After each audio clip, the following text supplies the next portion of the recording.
মাসিকের কতদিন পর রিলেশন করলে গর্ভধারণের সম্ভাবনা সবচেয়ে বেশি থাকে? এই প্রশ্নটা কিন্তু যারা প্রেগন্যান্সির জন্য চেষ্টা করছেন প্রত্যেকটি দম্পতির মধ্যেই থাকে এবং কয়দিন ধরে খুব বেশি পরিমাণে এই প্রশ্নটা আসছে।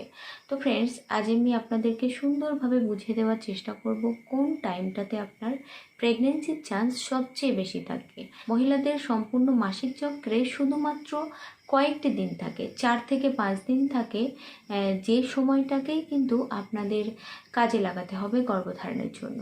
তো সেই সময়টা বোঝা খুবই গুরুত্বপূর্ণ এবং এই সময়টা যে সব মহিলার ক্ষেত্রে একই সময় হবে সেটাও কিন্তু নয়। তো এই ভিডিওতে প্রত্যেকটি মহিলা যাতে ভালোভাবে বুঝতে পারেন তার মাসিক চক্র অনুযায়ী রিলেশন রাখার উপযুক্ত সময় কোনগুলি, চলুন বিস্তারিত শুরু করা যাক। তো চ্যানেলে নতুন হলে সাবস্ক্রাইব করতে কিন্তু ভুলবেন না। গর্ভধারণের জন্য একটি মাত্র বিষয় সবচেয়ে বেশি গুরুত্বপূর্ণ, সেটি হচ্ছে ওভুলেশন সময়।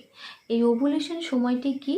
এটা হচ্ছে মহিলাদের ওভারি বা ডিম্বাশয় থেকে ডিম্বাণু বের হওয়া। এই ডিম্বাণু বের হওয়ার টাইমটাকেই কিন্তু ফার্টাইল উইন্ডো বলা হয়, উর্বর সময় বলা হয়। আর এই সময় যদি আপনারা রিলেশন রাখতে পারেন তবেই কিন্তু স্ত্রীর ডিম্বাণু এবং স্বামীর শুক্রাণুর সাথে মিলন হবে এবং একটি ভ্রূণ গঠন হবে। তো ফ্রেন্ডস, এই ফার্টিলাইজেশন প্রসেসটা ঘটানোর জন্য আপনাদের কিন্তু ওভুলেশন টাইমে রিলেশন রাখতে হবে। কারণ কি, মহিলাদের যে ডিম্বাণুটি রিলিজ হচ্ছে সেই ডিম্বাণুটি কিন্তু 24 থেকে 48 ঘন্টা বেঁচে থাকতে পারে। তো এই যে একটি সীমিত সময়, এই সময়টাই কিন্তু আপনার কাজে লাগাতে হবে। তো ফ্রেন্ডস, আরেকটি বিষয়, পুরুষদের যে স্পার্ম বা শুক্রাণু মহিলা বডিতে প্রবেশ করে রিলেশনের পর, সেটি কিন্তু 3 থেকে 5 দিন পর্যন্ত বেঁচে থাকতে পারে। সুতরাং ওভুলেশনের 3 থেকে 5 দিন আগে থেকে আপনাদের রিলেশন রাখতে হবে এবং ওভুলেশনের পর দিন পর্যন্ত। তো আপনার ওভুলেশন ডেট কবে সেটা কিভাবে আপনি জানতে পারবেন?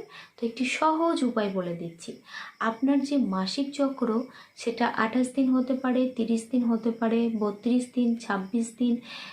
প্রত্যেকটি মহিলার কিন্তু মাসিক চক্র আলাদা আলাদা হয়ে থাকে।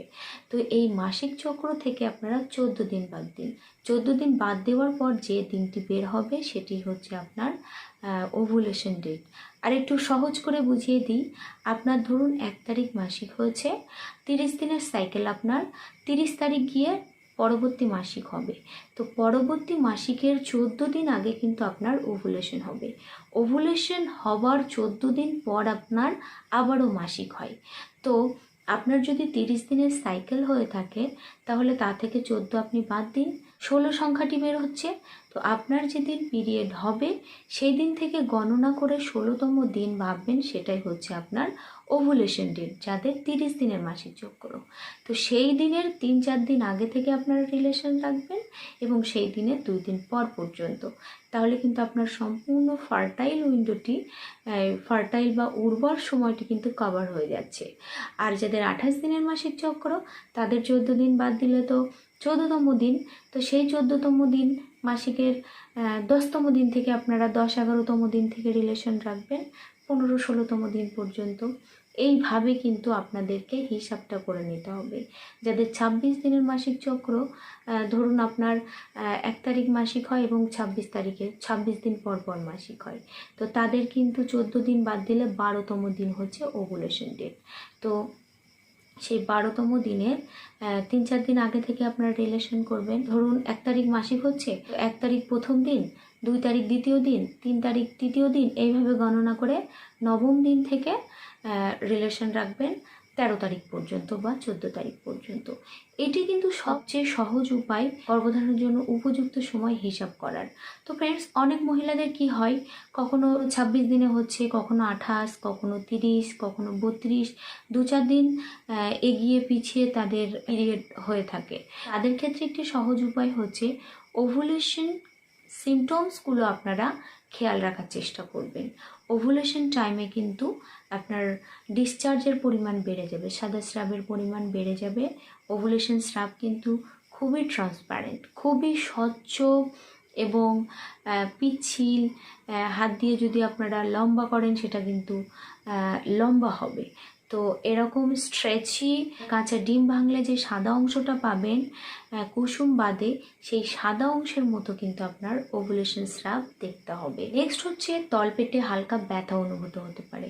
অনেক নারীর কি হয়, ঠিক ওভুলেশনের 1 দিন বা 2 দিন আগে তার তলপেটের বাম পাশ অথবা ডান পাশ, যে ওভারি থেকে ডিম্বাণু রিলিজ হবে, যে ওভারিতে সবচেয়ে ম্যাচিওর এগ তৈরি হয়েছে, সেই ওভারিতে কিন্তু হালকা ব্যথা অনুভূত হয়। আপনারা দেখবেন মাসের কোনো একটা সময় হঠাৎ দেখবেন তলপেটের কোনো এক পাশে ব্যথা এবং হাঁটতে গিয়ে একটু সমস্যা হচ্ছে, আবার সারাদিনে সেটি ঠিক হয়ে যায়, 1 দিনের মধ্যে বা 2 দিনের মধ্যে কিন্তু সেটি ঠিক হয়ে যায়। তো এটিও কিন্তু একটি ওভুলেশনের লক্ষণ। আরেকটি হচ্ছে এই টাইমে কিন্তু মহিলাদের শরীরে এস্ট্রোজেন হরমোনের মাত্রা বেড়ে যায়, এর ফলে কিন্তু তাদের রিলেশনের প্রতি একটু আগ্রহ জাগে। তো ফ্রেন্ডস, এই লক্ষণগুলো যদি আপনারা ভালোভাবে পর্যবেক্ষণ করেন, সবচেয়ে গুরুত্বপূর্ণ যে লক্ষণ সেটা হচ্ছে ওভুলেশন স্রাব। সেই স্রাবটাকে আপনারা বোঝার চেষ্টা করবেন ডিমের সাদা অংশের মতো, তাহলে কিন্তু আপনারা ওভুলেশনের সময়টি ধরতে পারবেন। তো অনেকে ওভুলেশনের সিমটমসগুলোও বুঝতে পারেন না এবং তাদের মাসিক চক্রও অনিয়মিত। তো তারা কিন্তু অবশ্যই ওভুলেশন টেস্ট কিট ব্যবহার করতে পারেন। তো ওভুলেশন টেস্ট কিট ব্যবহারের সম্পূর্ণ নিয়ম নিয়ে পরবর্তী ভিডিওতে আলোচনা করব। তো আজকের ভিডিওটি এখানে শেষ করছি। ভালো লাগলে অবশ্যই লাইক করুন, আর চ্যানেলটি সাবস্ক্রাইব করা থাকলে সাবস্ক্রাইব করে নিন।